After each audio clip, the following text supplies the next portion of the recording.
وسلم صلی و بارک وسلم یا الصلاۃ والسلام علیک یا رسول اللہ. اس میں بھی وہ نقطہ ذہن میں آ گیا بتا دوں. جیسے درود میں ہم نہیں کہتے کہ یا رسول اللہ میں آپ پر درود بھیجتا ہوں، اس طرح سلام میں بھی نہیں کہتے. قربان جان کیا عطا کیا.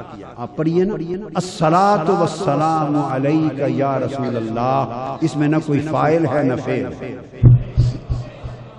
کون پڑھنے والا ہے، کون بھیجنے والا ہے، سرے سے نام ہی نہیں کسی نہیں ہے. یہ نہیں کہ انا اصلی و اسلم علیک یا رسول اللہ، یہ نہیں. کلمات جو پڑھے جاتے ہیں، جو تلقین کیے گئے، وہ یہ الصلاۃ والسلام علیک یا رسول اللہ. یا رسول اللہ آپ پر صلاۃ و سلام.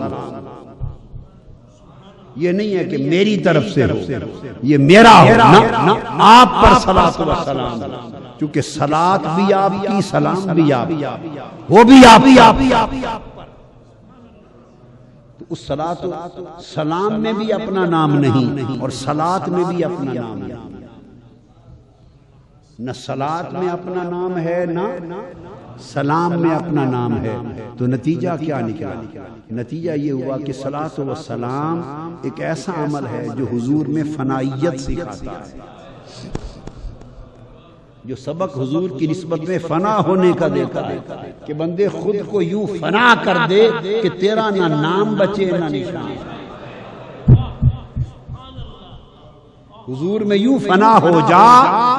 صلاۃ اور سلام کا سبق یہ ہے کہ تیرا نہ کوئی نام بچے، نہ کوئی فعل، نہ کوئی نشان.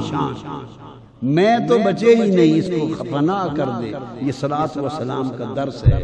ادب مصطفیٰ میں خود کو مٹا دے، فنا کر دے.